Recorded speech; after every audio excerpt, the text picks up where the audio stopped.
Les amis, Marc Maillot encore avec vous, avec une méditation tirée d'un passage dans l'épître de Paul aux Romains au chapitre 13. Je vais lire la deuxième partie du verset 4 et jusqu'au verset 6. Il parle des autorités, du gouvernement.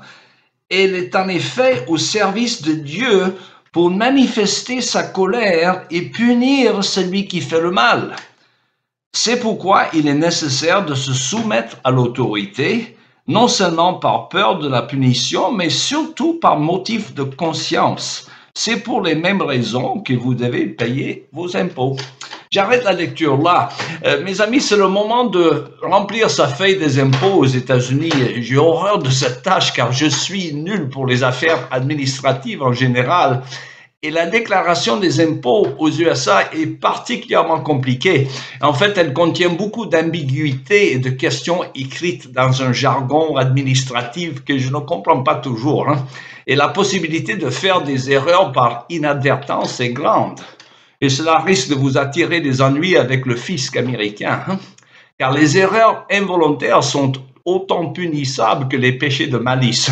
Et à ce compte, n'oublie pas que les autorités n'ont pas pu coincer un criminel notoire comme le feu Al Capone, pourtant responsable pour beaucoup de meurtres.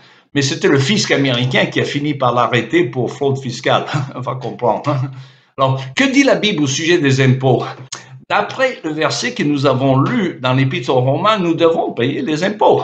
Alors déjà, le Seigneur Jésus avait dit qu'il fallait rendre à César ce qui est à César et à Dieu ce qui est à Dieu. Alors, cela est clair, même si les implications sont sujets à débat. Alors, quel pourcentage de notre travail appartient à César? Et quel pourcentage de nos gains le gouvernement peut-il nous prendre avant que cela soit carrément du vol? Alors, il faut bien qu'il y ait des impôts, comme je dis, comme il faut de l'argent pour pouvoir aux forces de l'ordre et à l'infrastructure dont toute société dépend. Mais on a du mal à accepter que les prélèvements d'un gouvernement où l'État vous prend la moitié de ce que vous gagnez pour le redistribuer à droite et à gauche à des personnes nécessiteuses, parfois, mais aussi souvent à beaucoup de personnes qui ne veulent tout simplement pas travailler. Or, la Bible disait que celui qui ne veut pas travailler ne mange pas non plus. Alors, chez les Juifs de l'Ancien Testament, le Seigneur leur demandait 10% de leur revenu, qu'on appelle la dîme, pour pouvoir aux besoins du temple et du culte d'Israël, présidé par les prêtres lévites pour les sacrifices et les offrandes. Au-delà de cela, le peuple devait apporter des offrandes pour le soin des nécessiteux.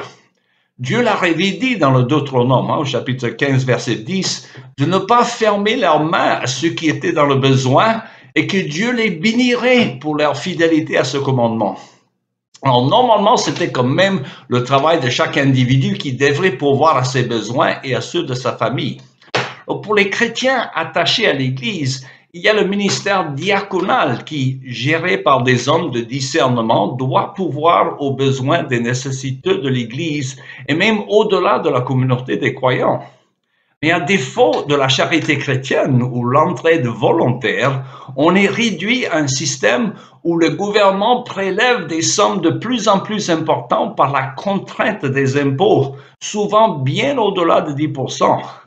C'est donc la vocation des chrétiens de s'occuper des pauvres, des nécessiteux, comme cela se faisait depuis la naissance de l'Église.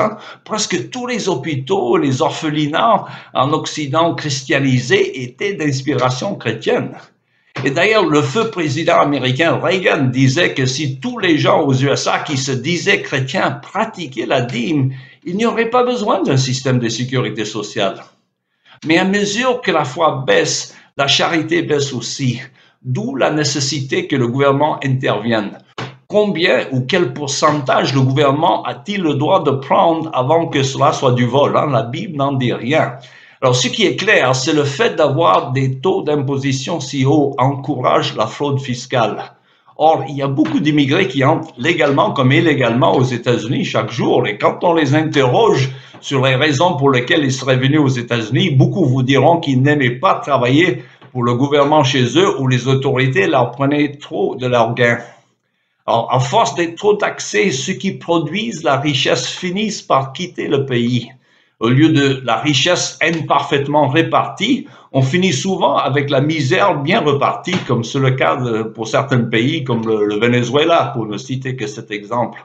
Alors, quelle est donc la solution pour éviter la misère de l'injustice sociale? Encore, la Bible préconise le travail honnête et assidu tout en exhortant les riches à aider les pauvres. Et tout cela sans l'intervention du gouvernement. Mais sans cela, nous sommes à la merci des gouvernements bureaucratiques qui redistribuent à tort et à travers et de façon aléatoire beaucoup plus que 10% des bénéfices du travail honnête par les impôts. Voilà, c'est tout le temps qui me reste pour aujourd'hui. Il me reste à vous souhaiter une bonne journée et à la prochaine.